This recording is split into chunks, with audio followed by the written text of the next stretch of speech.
শুরু করছি stadium bulletin. Joyjyoti রয়েছে আপনাদের সঙ্গে। স্টেডিয়াম বুলেটিনে আজকে প্রথমেই একটা বড় আপডেট দেব, যেটা আগে ছিল সেটার থেকে কিছুটা পরিবর্তন করা হয়েছে। ভারতীয় টিম সূত্রে আমরা যেটা জানতে পারছি, আপনারা জানেন যে 15ই আগস্ট থেকে শ্রীলঙ্কার মাটিতে 2 ম্যাচের টেস্ট সিরিজ খেলবে ভারতীয় দল, এবং সেটার জন্য আগে যে পরিকল্পনাটা ছিল সেটা হচ্ছে যেটা ছিল হচ্ছে 9ই আগস্ট কি 8ই আগস্ট শ্রীলঙ্কায় যাওয়ার কথা, তবে সেটা পরিবর্তন করা হয়েছে এবং এখন আমরা যে খবরটা পাচ্ছি 4ই আগস্ট শ্রীলঙ্কায় পা রাখতে চলেছে ভারতীয় দল।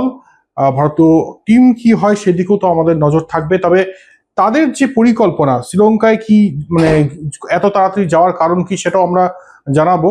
4ই আগস্ট শ্রীলঙ্কায় ভারতীয় দল যাচ্ছে এবং তারপর 7 থেকে 10ই আগস্ট 4 দিনের একটা প্রস্তুতি ম্যাচ খেলবে ভারতীয় দল, এবং তারপর 11ই আগস্ট গলে যাবে, সেখানে প্র্যাকটিস করবে। আমরা জানি গলেই প্রথম টেস্ট ম্যাচ এবং দ্বিতীয় টেস্ট ম্যাচ এসএসসি ক্রিকেট গ্রাউন্ডে। 12 থেকে 14ই আগস্ট গলে প্র্যাকটিস করবে ভারতীয় দল এবং 15ই আগস্ট থেকে ম্যাচ শুরু। এবার এই ভারতীয় দলের মানে পরিকল্পনা শ্রীলঙ্কা সফর নিয়ে আপনাদের জানালাম। একই সঙ্গে বলে রাখি যে টিম সিলেকশনেও কিন্তু নজর থাকবে, কারা কারা আসবেন, কোন কোন মুখ আমরা দেখব। ওয়াশিংটন সুন্দর, তাকে নিয়ে আলোচনা চলছে, তিনি কি ফিট, তিনি কি ফিটনেস ক্লিয়ারেন্স পাবেন, যদি পান তাহলে হয়তো দলে থাকবেন।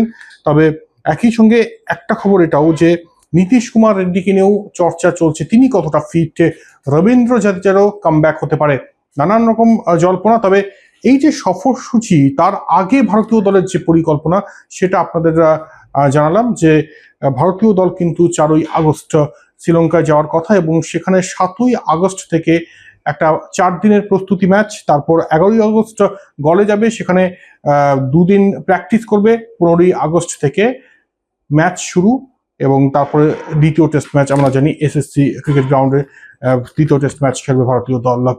এরপরে আসবো ডুরান্ট কাপ নিয়ে।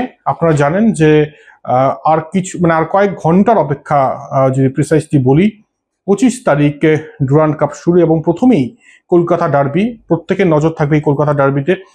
গতবার আইএসএল আমরা দেখেছি যে ইস্টবেঙ্গল জিতেছে এবং তাই ইস্টবেঙ্গলের দিকে কিন্তু বাড়তি নজর রয়েছে। মোহনবাগানের দলটাও কিন্তু পুরো বদলে ফেলা হয়েছে, দুটো দলের কোচ বদলে গিয়েছে।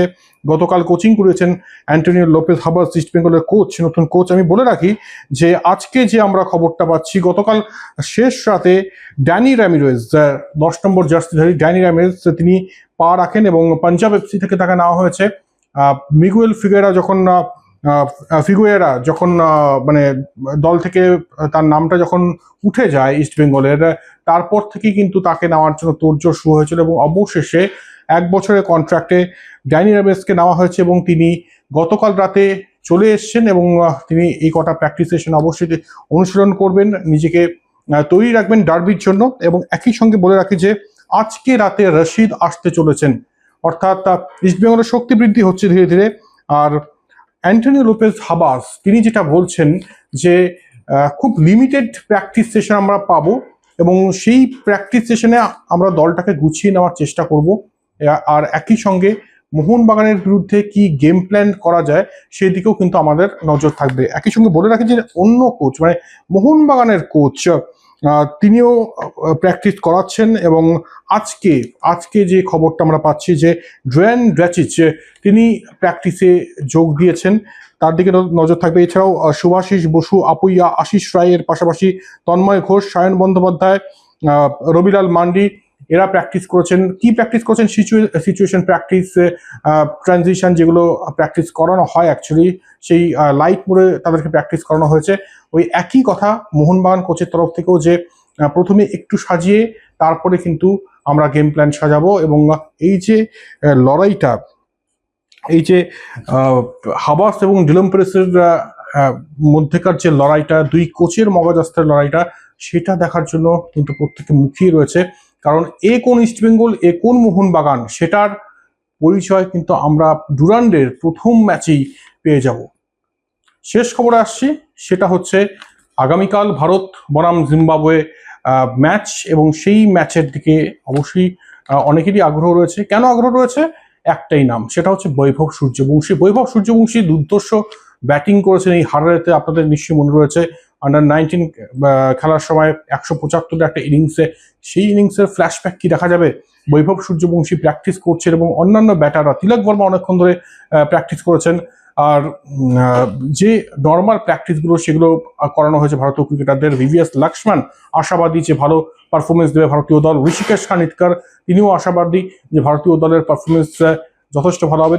অন্যদিকে জিম্বাবুয়ের তরফ থেকে সিকান্দার রাজা বলছেন যে জিম্বাবুয়ের কাছে এটা ক্রুশিয়াল সিরিজ, যদি ইম্প্যাক্ট ফেলতে পারেন। কে বলতে পারে যে আয়ারল্যান্ডের মতো হয়তো জিম্বাবুয়ে ভালো পারফরমেন্স দেখালো, এক্ষেত্রে জিম্বাবুয়ে যদি ইম্প্যাক্ট দেখাতে পারে তাহলে কিন্তু এটা জিম্বাবুয়ে ক্রিকেটের নবজাগরণও হতে পারে। তাই জিম্বাবুয়ের পার্সপেক্টিভ থেকে এটা অত্যন্ত গুরুত্বপূর্ণ সিরিজ হতে চলেছে। শেষ করার আগে আজকে দিস ডে দ্যাট ইয়ারে কি রয়েছে, দিস ডে দ্যাট ইয়ারে বলবো যে মুথাইয়া মুরলীধরন, আপনারা প্রত্যেকেই চেনেন, তিনি আজকে 800তম উইকেটটি নিয়েছিলেন এই 22শে জুলাই। কার উইকেট নিয়েছিলেন? ভারতীয় টেলেন্ডার ব্যাটার প্রজ্ঞান ওঝার। প্রজ্ঞান ওঝার উইকেট নিয়ে 800 উইকেট টেস্টে। এই কীর্তি, এই ফিটটা মনে হয় না আর কেউ স্পর্শ করতে পারবে। মুথাইয়া মুরলীধরন এই ফিটটা স্পর্শ করেছিলেন আজকে তিনি 22শে জুলাই 2010 সালে। শেষ করতে হচ্ছে আজকে এখানেই, তবে বলে রাখি স্টেডিয়াম বুলেটিন দর্শকদের জন্য একটা বিশেষ খবর, সেটা হচ্ছে একটা বড় চমক আসতে চলেছে। কোথাও যাবেন না, সঙ্গে থাকুন স্টেডিয়াম বুলেটিনের, একই সঙ্গে দেখতে থাকুন কলকাতা টিভি রাত দিন 7 দিন।